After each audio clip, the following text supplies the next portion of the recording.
Hello and welcome. उम्मीद करता हूँ आप सब खैरियत से होंगे। दोस्तों, आज की इस वीडियो में हम बात करेंगे जो आजकल जीके पीएससी की तरफ से लेक्चरर एग्ज़ाम्स हो रहे हैं, तो कितने मार्क्स एटलीस्ट आपको रिटन एग्जामिनेशन में होने चाहिए जिसको आप सेफ स्कोर मान सकते हो सिलेक्शन के लिए। देखिए, बहुत सारे सब्जेक्ट्स होते हैं, हर एक सब्जेक्ट में अलग अलग कट ऑफ होता है, तो हर एक सब्जेक्ट एक जैसा नहीं होता है, ये भी हमें पता है। तो सब्जेक्ट वाइज वेरिएशन होती रहती है। तो कई दिनों से एस्पिरेंट्स हमें लिखते रहते हैं, इस पर थोड़ा बहुत बात कीजिए, कितने मार्क सिलेक्शन के लिए सेफ है। तो जो भी मैं आपको इस वीडियो में बताऊंगा, ये मैं आपको एक्सपीरियंस के बेसिस पे बता रहा हूँ, क्योंकि हमने भी ये एग्ज़ाम्स दिए हैं, तो इतना हमें थोड़ा बहुत नॉलेज है कितना स्कोर होना चाहिए एक कैंडिडेट को सिलेक्शन होने के लिए। तो देखिए, कुछ सब्जेक्टों का ऑलरेडी एग्ज़ाम हो चुका है, अब कुछ ही सब्जेक्ट्स है, आने वाले दिनों में उनका भी एग्ज़ाम होगा। लेकिन अगर हम सिलेक्शन प्रोसेस की बात करेंगे, आप सबको पता ही है 78 पॉइंट्स रिटन टेस्ट में हैं, लेकिन पेपर जो आता है वो आउट ऑफ 100 मार्क्स में से आता है। लेकिन प्रीवियस एग्ज़ाम कट ऑफ के बेसिस पे अगर हम देखेंगे, कुछ सब्जेक्टों को छोड़ के, लाइक उर्दू में कट ऑफ बहुत ज़्यादा होता है। तो ये दो चार कुछ ऐसे सब्जेक्ट्स हैं जिनमें कट ऑफ बहुत होता है। लेकिन यहाँ पे हम अदर सब्जेक्टों की बात करेंगे, आपका स्कोर कितना होना चाहिए सिलेक्शन के लिए। तो पहले आपको ये देखना है, 78 पॉइंट्स रिटन टेस्ट में है, 12 पॉइंट्स इंटरव्यू में होंगे और 10 पॉइंट्स फॉर एकेडमिक क्वालिफिकेशन। तो एकेडमिक क्वालिफिकेशन पीएचडी एमफिल उसमें है, पीजी नेट सेट में कोई पॉइंट आपको नहीं मिलेगा, सिर्फ आपको पीएचडी एमफिल और एनसीसी सर्टिफिकेट में 1 पॉइंट मिलेगा। तो टोटल पॉइंट्स है 10।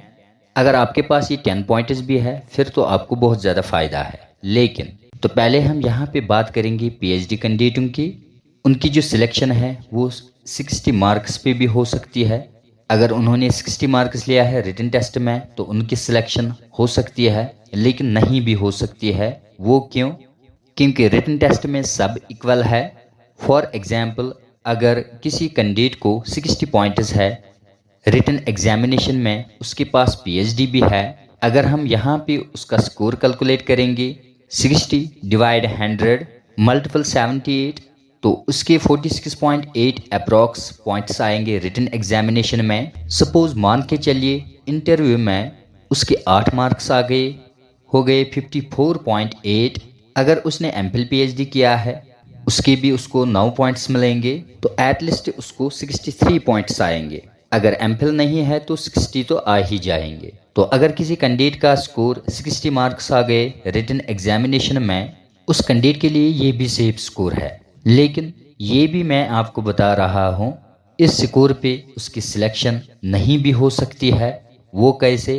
पहले हर एक सब्जेक्ट में शॉर्ट लिस्ट निकलता है, वो उन्हीं कैंडिडेटों का निकलता है जिनका स्कोर अच्छा होता है रिटन एग्जामिनेशन में। 1:3 के अकॉर्डिंग जो भी कैंडिडेट्स टॉप होंगे उनका शॉर्ट लिस्ट निकलता है, बाद में वही कैंडिडेट्स इंटरव्यू के लिए कॉल किए जाते हैं। तो इसलिए रिटन एग्जामिनेशन में पीएचडी कैंडिडेट्स और PG candidates they are equal, किसी को कोई भी एज नहीं है, इक्वल कंपटीशन है। तो अगर रिटन टेस्ट क्वालिफाई हुआ तो बाद में पीएचडी वालों को बेनिफिट है। तो अब हम बात करेंगे सेफ स्कोर की। चाहे आपके पास पीएचडी है या नहीं है, पहले आपका रिटन एग्जामिनेशन क्वालिफाई होना चाहिए as per previous cut off, as per the paper level and as well as on the basis of my personal experience. जो भी ओपन मेरिट कैटेगरी कैंडिडेट्स है, अगर उनका score 60 plus marks written test में है तो शॉर्ट लिस्ट में fall होने के लिए ये सेफ स्कोर है। Excluding some subjects like Urdu, और भी 1-2 है, अरबिक है, कश्मीरी है, इनमें कट ऑफ बहुत ज़्यादा होता है। इन सब्जेक्ट्स में 70 प्लस होना चाहिए रिटन एग्जामिनेशन में, तभी हम एक्सपेक्ट कर सकते हैं शॉर्ट लिस्ट में।